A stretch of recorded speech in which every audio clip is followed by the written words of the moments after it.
Greetings, my peeps, and welcome to the All Things Basketball Podcast with your boy GD. In this episode, my Week 15 recap is here. We'll be talking about a whole bunch of stuff. I want to tie a bow on the Luka AD trade. There's a few things that I wanted to tie up in that regard, so we'll talk about that. We'll talk about injuries, of course. We'll talk also about jersey sales. Want to get into that also. And a few more tidbits of this and that. So you know how I roll. So anyhow, just sit back, relax, and enjoy the show.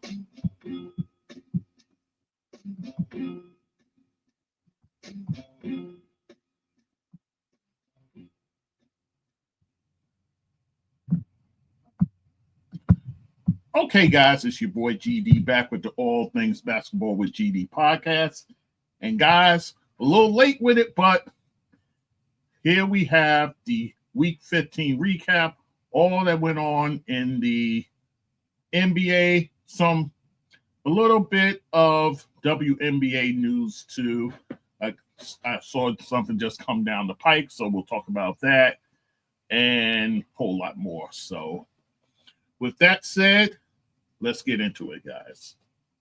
So we start, as we always do, players of the week. And we'll start in the East. Donovan Mitchell, guys. Of course, the best player on the best team in the NBA right now, the Cleveland Cavaliers. And he had quite a week, guys. His team went 4-0. They beat Detroit. They went on the road to beat Miami. Then back home, they beat Atlanta. And then they beat a depleted Dallas team at the time. But nonetheless, Donovan Mitchell, your all-star starter in the East. He scored nearly 23 points per game, 6 assists, about 2.5 rebounds. Shot it great from the field. You love to see that from Mitchell.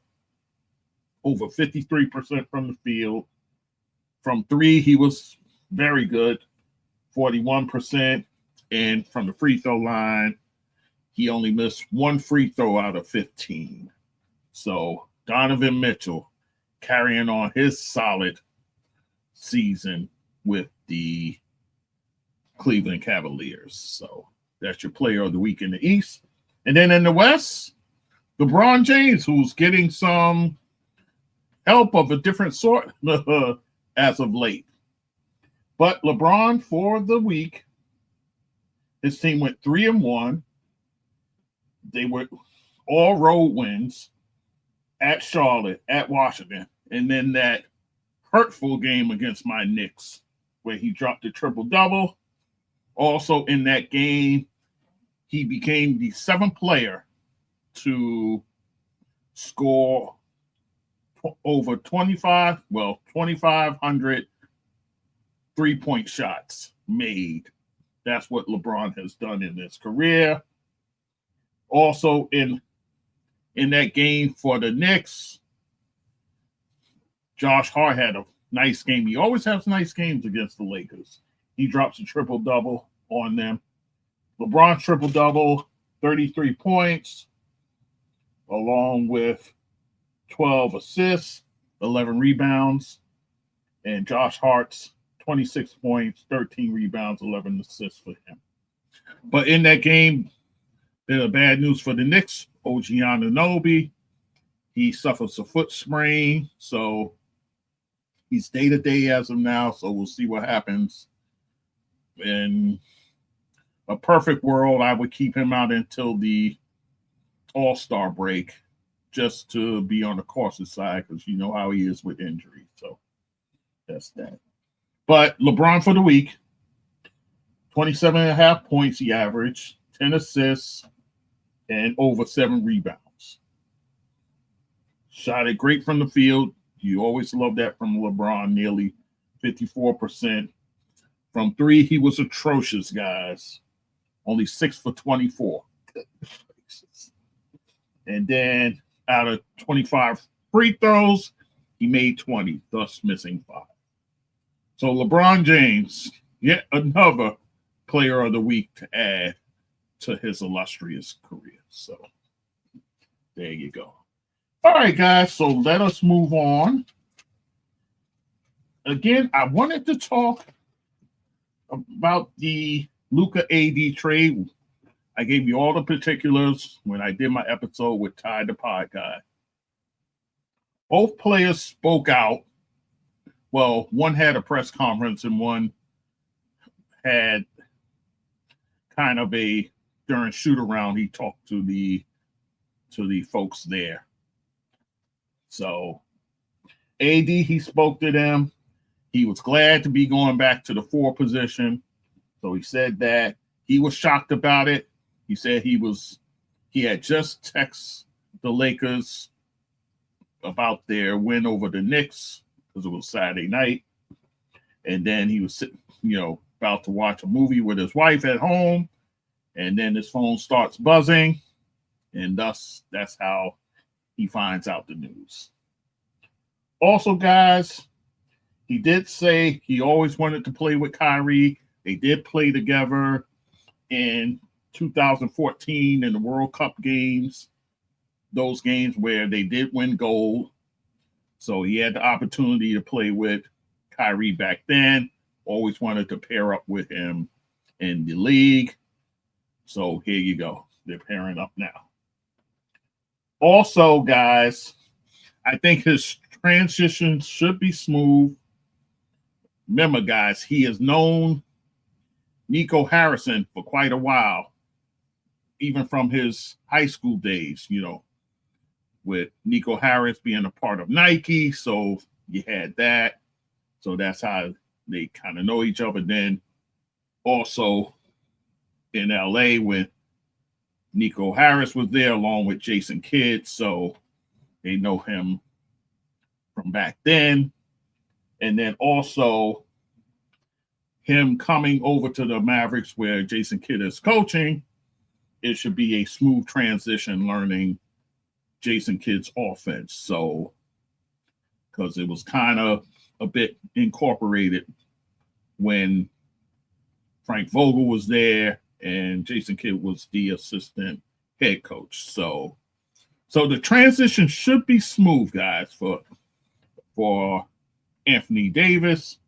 And then also, guys, I think Max Christie going over there with him, guys. I think this is kind of low key because they just got rid of Quentin Grimes. They just shipped him out. I'll talk about that when I do my trade deadline show. But so Max Christie, he could see some minutes, guys. He could see some crucial minutes over there for that team. So nice trade overall, in the interim, these guys are going to help Dallas right away. So that would be good for them. So that was AD. And then Luka, he has a press conference, and he pretty much echoes the same thing. He was shocked by the trade, and he was asked about all these reports now coming out of Dallas about him being out of shape and all these things. And like Ty was saying, they making it sound like he's Zion Williamson, which is ridiculous because look at the man's resume. I know he's missed games here and there. He's had ankle issues and all these things, but not to the extent of where you're comparing him to Zion Williamson. I think that's beyond the pale. And oh, by the way, Luka in his 7 years, 5 times all NBA, something that Zion cannot hang his hat on. I'm just saying. But he said he's going to use that as motivation. So, and I believe him. So if we see LeBron is still standing when all the dust settles and the trade deadline ends, I think it'll be a great help for Luka to be working alongside LeBron James. And the way he takes care of his body and conditions himself, I think that will be a major boon for Luka Doncic. So, and basically, it seemed like everybody was surprised. LeBron was surprised. I was watching First Take today, and Stephen A. was there, Brian Windhorst was there, and Mad Dog Russo. And Brian Windhorst basically said that it was a surprise to everyone. Only the GM knew, both GMs knew, and the agent knew. And Anthony Davis's agent is Chris Paul, Clutch Sports, right? So the fact that people are saying, "Oh, LeBron knew it was an issue with AD and all this," which isn't true, guys. Brian Windhorst himself, when it comes to all things LeBron, you can trust the word of Brian Windhorst. He said, LeBron said he didn't know. Everybody's saying he didn't know. Brian Windhorst confirmed he didn't know. But yet you still have guys like Mad Dog Russo saying there's no way he didn't know. Now, here's what I'll say. If he did know, that's a dereliction of duty on the part of Rich Paul. I know they're friends. I get it. They're part of that squad there. Rich Paul, Maverick Carter, and those guys. But if Rich Paul wants to be a credible agent in this league, he can't let something like that leak out. He can't do it, because the moment you let it leak out, it may not even happen. Then you got hurt feelings all around. So I think it was held close to the vest. I think LeBron did not know, and that's the way it is. And friend of the show, D, said this, and I kind of got to agree. I think this is the Lakers taking their franchise back. In other words, LeBron's been running things, it seems, for a long time, and it's kind of like this dirty secret, if you will. What happened with his son, how they manipulated the situation there. So this trade kind of brings things back where the Lakers are in charge of their future, which makes a lot of sense, guys. It makes a lot of sense. LeBron is not going to play forever, guys. So sooner or later, you're going to have to get that next star there. And I think they accomplished that in getting Luka Doncic. So there's that. And then I did want to read Luka's letter to the Dallas faithful, the Dallas fan. So let me pull that up for you guys. And then Luka's dad, let me tell you what he said. Luka's dad was irate. He didn't like the hypocrisy coming out of the Dallas front office, and also criticized the secrecy in which this deal was done. I'll say a little something about that in a minute. But here's what the father said. Zaza Doncic. You understand there comes a moment when you disagree with a certain philosophy. You don't like this or that player. All good. I get it. But I think that exactly this secrecy, or should I say for some individuals, maybe even hypocrisy, that this hurts me personally, because I don't think Luka absolutely does. I think that Luka absolutely doesn't deserve this. Basically talking about, all the things that's coming out as far as him being out of shape and all these reasons given. So here's what I'll say about the secrecy. I actually appreciate when you have this kind of deal where nobody knows about it until it happens. I respect that, because we live in a day and times where this is leaked, that is leaked. Like, I'll give you an example. Jimmy Butler wanting to go to Phoenix. Now we're going to have this song, this whole drawn out song and dance And now we're waiting for Thursday's deadline to talk and see if he's actually going to Phoenix or not, which like I said in the episode with Ty, it's going to be one of two things because of the way he's holding this stance where it's got to be Phoenix or nothing. Either he ends up in Phoenix or he ends up suspended for the rest of the season. I think it's one of the two.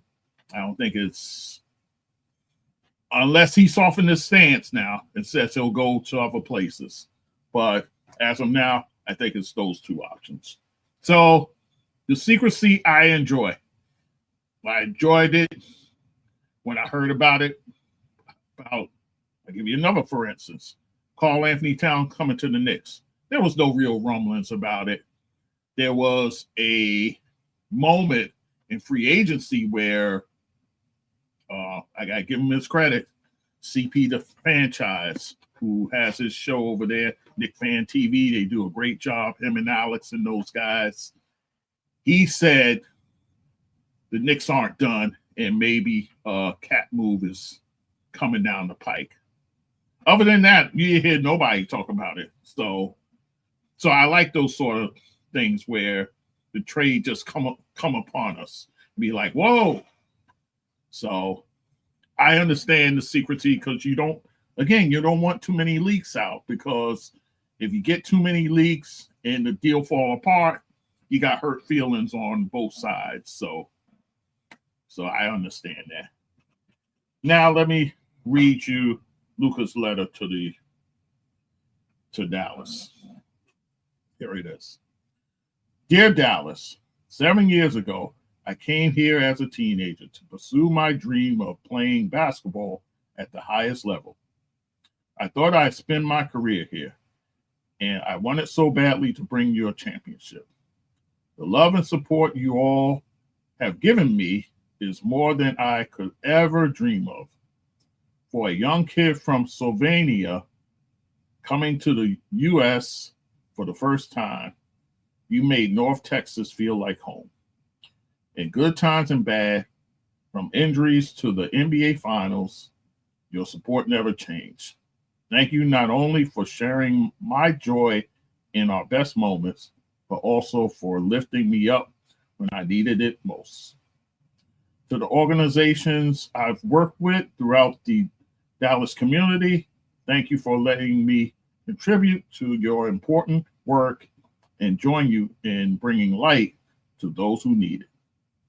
As I start the next part of my basketball journey, I am leaving a city that will always like home away from home. Dallas is a special place, and Mad fans are special fans. Thank you from the bottom of my heart, Luka, 77. That's how you leave a fan base. You give a heartfelt letter like that, and you let the fan base know, you appreciate your time there. That's how you do things. So bravo, Luka, bravo. So there's that. All right, so we untied the bow onto that. So that's the way that went, guys. Let us continue on. And let's talk about some injuries, guys. Jalen Johnson for the Atlanta Hawks. He's out for the season, guys, with a shoulder injury. And this happened actually on January 25th in the second quarter in a loss versus the Toronto Raptors. So Jalen Johnson, and this happened last year, guys. He was playing so well, and then he sustained an injury and missed time. So it's deja vu all over again, guys. But Jalen Johnson out for the season, unfortunately, for the Atlanta Hawks. So Zachary Ricochet, the rookie now, the first overall pick, he's going to get all the minutes he can handle right now, guys. And for you guys who play fantasy basketball, I suggest scouring through the waiver wire if he's there, pick him up because he's going to get major minutes now that Jalen Johnson is out for the season. So keep that in mind. Moving on, Dejounte Murray for the New Orleans Pelicans. He's out for the season, guys, with a torn Achilles. Unfortunate break for him. And he suffered this in the first quarter of a January 31st loss versus the Celtics. So Dejounte Murray, remember they got him in the trade in the offseason. They got him in a trade coming from Atlanta over to New Orleans. And his first season with New Orleans is cut short, unfortunately, with injury. So for both men, of course, we wish a speedy recovery, of course, with all these guys. Jaden Ivey of the Detroit Pistons. I was just talking about him when I had Ty on the show. He's still without a timetable, guys. He has missed 17 games so far with that lower leg injury. He did have surgery on January 2nd. So the early prognosis is he may not be ready until March. So if that's the case, he could come back in time to kind of get some games under his belt as they try and have this playoff push. Because right now they're battling, guys. They're battling being amongst the top 6 teams in the East. So getting Ivy back would be a major feather in their cap if he's able to come back. So we'll see. Russell Westbrook, this one hurt me, guys, for the Denver Nuggets. Out indefinitely with a hamstring injury. And this happened during a January 31st win at the Philadelphia 76ers. So Russell Westbrook, who was playing so well for the Denver Nuggets, he's going to miss some time, guys. How much time? We don't know yet, but definitely for Westbrook, hoped he can get back out there on the court. And heaven knows they need him, guys, because you know about Jamal Murray's injury history. So Russell Westbrook was a perfect backup to him. And actually, at times, they had them playing alongside each other. So definitely need Westbrook back in there. So we'll see what happens there. And then so close to the trade deadline. So you bring somebody in the interim. We'll see. Let's move on. LaMelo Ball. I mentioned that he had the ankle sprain, guys. He's going to be out for a week, it looks like. And from early reports, he's progressing well. And this happened on January 27th in a loss to the Lakers. So far, he's missed 4 games, guys. So we'll see what happens. Hopefully, this doesn't keep him out too long. You know, LaMelo Ball, he has an injury history. So the sooner you get him back, the better, guys. So maybe perhaps you kind of play this out until the All-Star break, and then you bring him back afterwards. Maybe you can do it that way. So we'll see. Desmond Bane for the Memphis Grizzlies. He's going to miss some time due to a foot sprain that he sustained in a February 2nd win at the Milwaukee Bucks. So Desmond Bane, you know, he gets his bumps and bruises here and there. So he's going to miss some time. How much time? That's still to be determined. So we'll see what happens there. Paul George for the Philadelphia 76ers. He's out 4 games and counting, guys with a finger injury. That happened on January 25th in a win at Chicago. In the second quarter, it took place. But from what I'm hearing, he's due to come back. So Paul George could be back shortly, guys. And speaking of the Sixers, Joel Embiid, he's due back this week as well, guys. He's missed the last 15 games with that knee injury. So as of this recording, he's supposed to come back. So when he does, I'll talk about it in the next recap. So there's that. All right, guys, let's talk about some top performances, and then I'll get to some other bit of news, and then we'll put this episode to bed. Anthony Davis on his way out the door, guys. 42 points, 23 rebounds, and 2 block shots. This Dallas, this is what you're getting now. So bear that in mind. Then he does it on January 27th in a win at the Charlotte Hornets. So Anthony Davis putting in that work. Also in that game, LeBron James, 22 points, 8 assists, 7 rebounds. And in the loss, Miles Bridges, 26 points, 8 rebounds, 4 assists. So there you have it. AD putting in that work. Domantas Sabonis had a very good week, guys. 2 more triple doubles to add to the mix. He had 21 points, 22 rebounds, 10 assists in a win on January 27th at the Brooklyn Nets. In a game where DeAaron Fox has 30, along with 7 assists. And then for Brooklyn, yeah, Day'Ron Sharpe coming off your bench for 12 points and 10 rebounds for the double-double for him. Let us move on.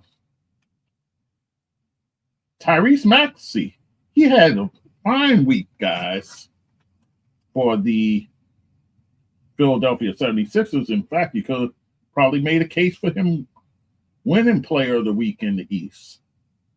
He drops 43 points along with 3 rebounds, 2 steals in a January 28th win versus the Lakers. I want to talk about that game later because something that happened in that game. Well, 2 things happened in that game. LeBron in the loss, 31 points, 9 assists, and 8 rebounds. And this is the game where Anthony Davis left early with the abdominal strain. So there was that. But I'll talk about that game a little bit more in a little bit. Giannis Antetokounmpo, he had a fine week, guys.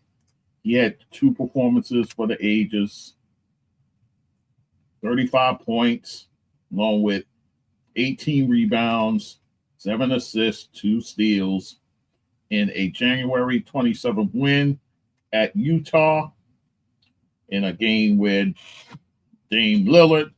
He dropped 35 in the game as well, 8 assists, 5 rebounds. And then on back-to-back nights, which is a rarity for Giannis to have, he drops 39 points, 12 rebounds, and 5 assists. But they lost this game at Portland on the 28th of January. A game where Dene Avaji, he had a fine game for the Portland Trailblazers, 30 points, 9 rebounds, 2 steals. Anthony Simons with 25 points, 7 assists, 3 rebounds, and a double-double for DeAndre Ayton, 21 points and 14 rebounds. Shai Gilgeous-Alexander, he drops a 52-piece, but he does it in a loss, guys, on January 29th, a loss to the Golden State Warriors. And in that game, Andrew Wiggins leading the way with 27 points. Amongst those, 5 threes he made, along with 4 rebounds. Steph, 2 in that game. 21 points, 5 3-pointers for him. You had iHeart with 18 rebounds in that game as well. Jalen Williams, 26 points, 7 rebounds, and 2 steals. Cade Cunningham, on the heels of him finding out he's an all-star, he drops a 40-piece, guys, along with 6 rebounds, 4 assists for a Friday, January 31st win versus the Orlando Magic. So Cade Cunningham showing improving, guys. Showing improving. And also in that game, Jalen Duren, their center, 16 points, 13 rebounds. I'm sorry. And then Kyrie has a nice. Oh, this was against Dallas. Oh, my bad. I had Orlando there. This was against Dallas. Yeah, so this against Dallas. Kyrie had 28 points in the game. Tyrese Maxey, I talked about him having a 43-point game. Then three nights later, he has a 42-point game. Among those, 6 threes, along with 9 rebounds. I'll say this about Tyrese Maxey. Sure, he didn't make the All-Star game, but he's literally carrying that Sixer team on its back. If this guy wasn't there, they'd be a lottery team for sure. Although they're kind of lottery now, but at least with him, they're fighting and clawing. So Tyrese Maxey with 2 games this week, a 43-point game and a 42-point game. Although it was a loss to the Denver Nuggets on January 31st, a game where Jamal Murray has a double-double, 31 points, 11 assists.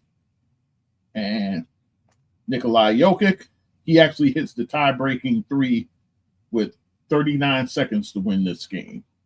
28 points, 13 assists, 9 rebounds. So just shy of a triple-double. And Michael Porter Jr., 24 points for him.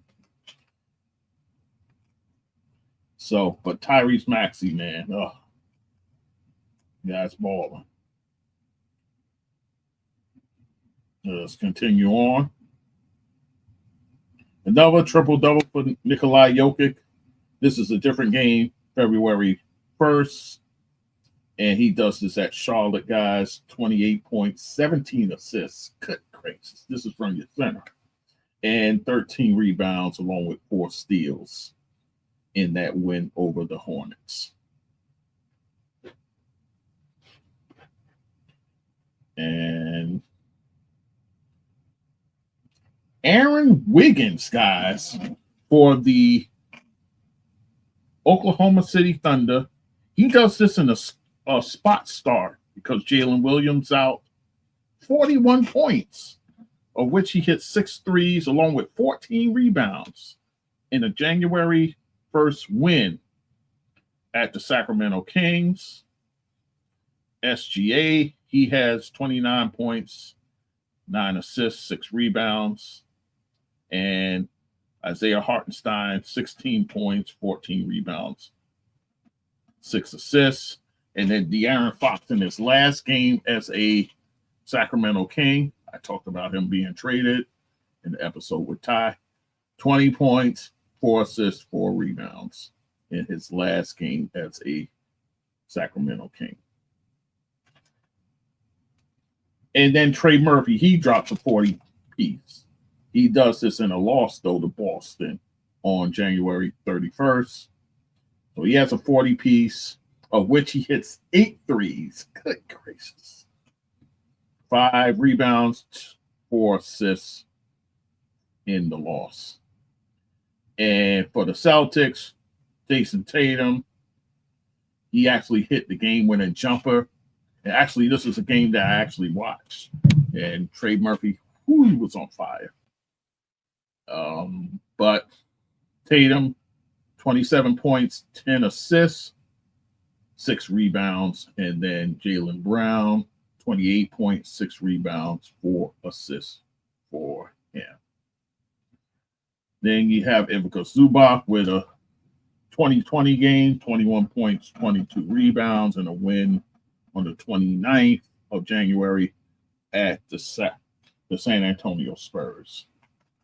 A game in which Kawhi and Norman Powell dropped 27 each.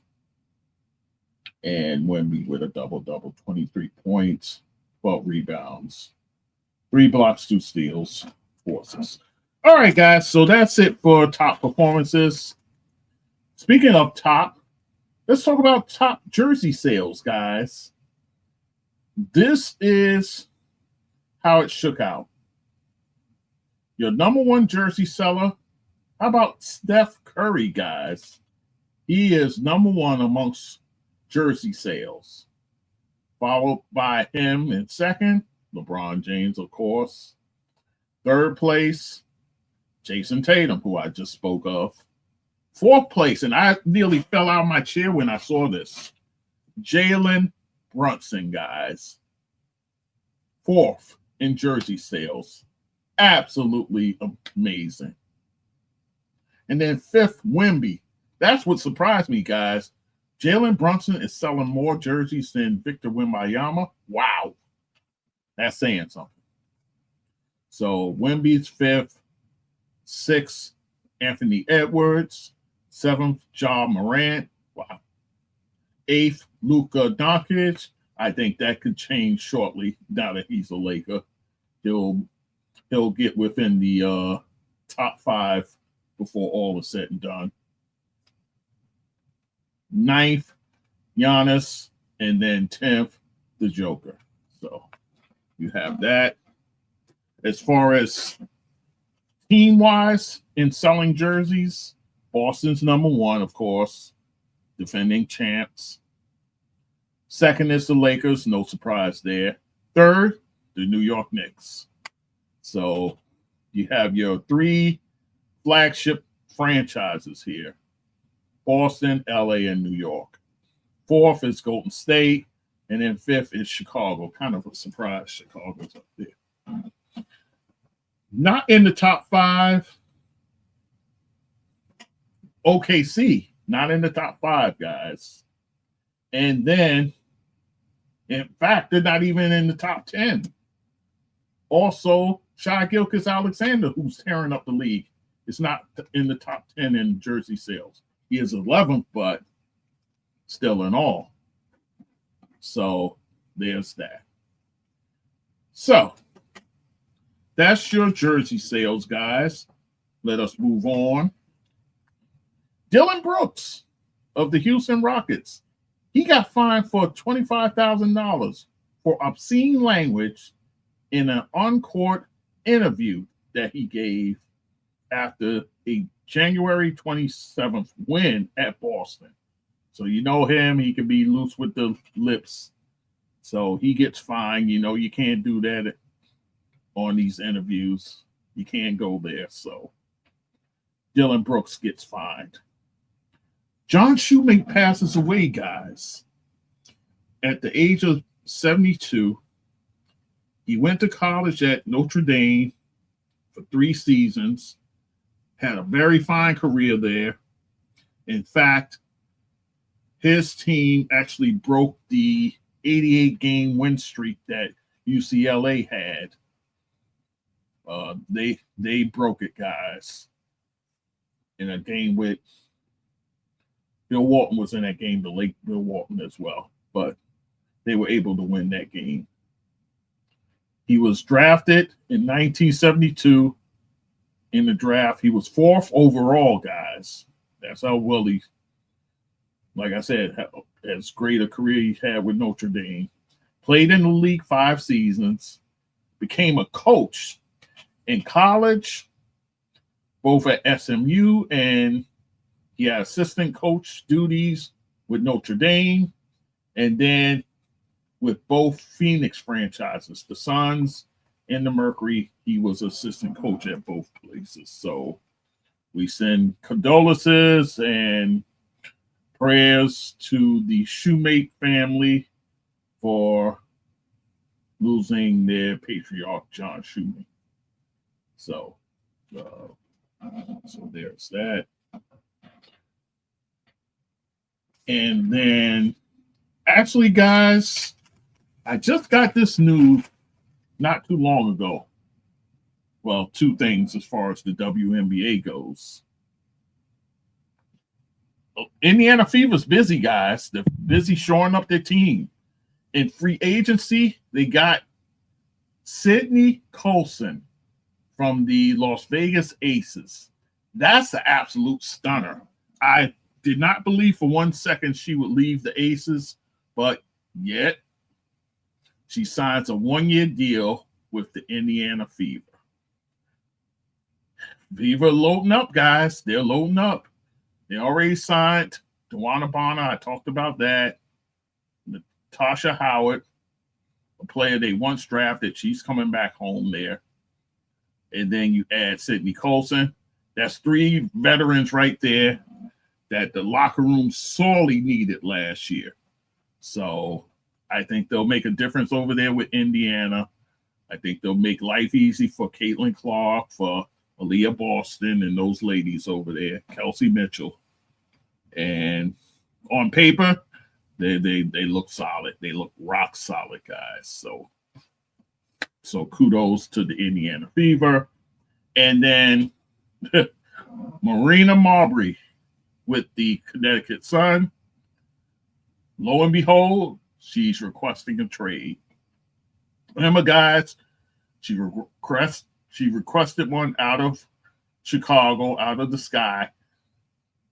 Now she's requesting one out of Connecticut. Where does she go? I think she's chasing a winner. In other words, she wants to be with a winning ball club.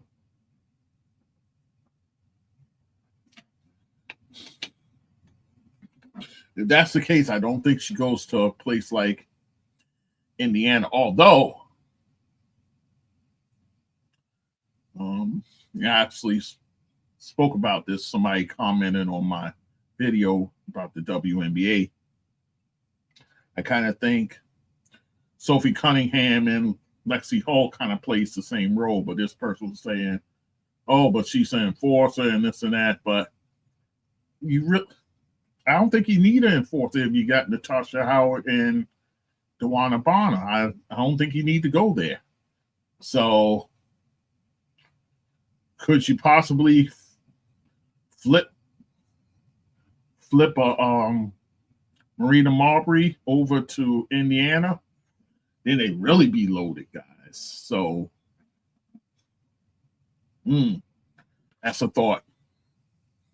Well, right now the Aces can use some help, so you could look that way as well. So what would you get back in return? Maybe a Kirsten Bell, who's kind of been languishing over there.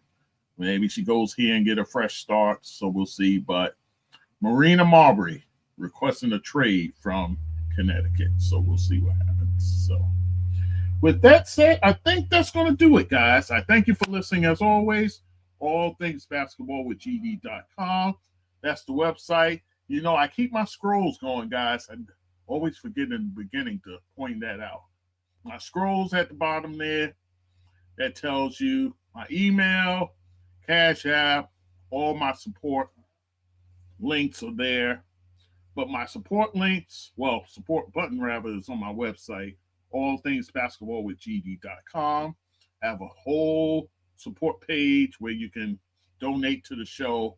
Please do so, guys. Please help your boy out in that regard. And then, of course, on YouTube, I'm there. I also put it on LinkedIn. I put it over there as well. Podcast platforms, you know I'm on all of those. Leave reviews, 5 stars, guys, whether it be Apple, whether it be Spotify, whether it be YouTube and the like. Help your boy out. And then on the socials, TikTok for the shorts, IG, I'm there heavy. Blue Sky, I post over there as well. Facebook, and what's the other thing that I'm not on as much? Facebook, I'm not there as much. Twitter, I'm non-existent. Forget about it. So, fan base. That's what I was thinking of. Fan base. I kind of post there. I haven't seen any real traction yet. So we'll see. So there's that. All right, guys. I know I promised you guys the Nick mid-season preview. I mean, not mid-season report card. I have that. Trade deadline. I'll probably do a special episode for that. We already got some more trades that have come down. I want to talk about those as well. All-Star games coming up, guys. They're going to have that draft on Thursday where it's Shaq, Kenny, and Charles drafting the guys for their respective teams. So you have that going on. 6:30 on TNT Thursday. So check that out.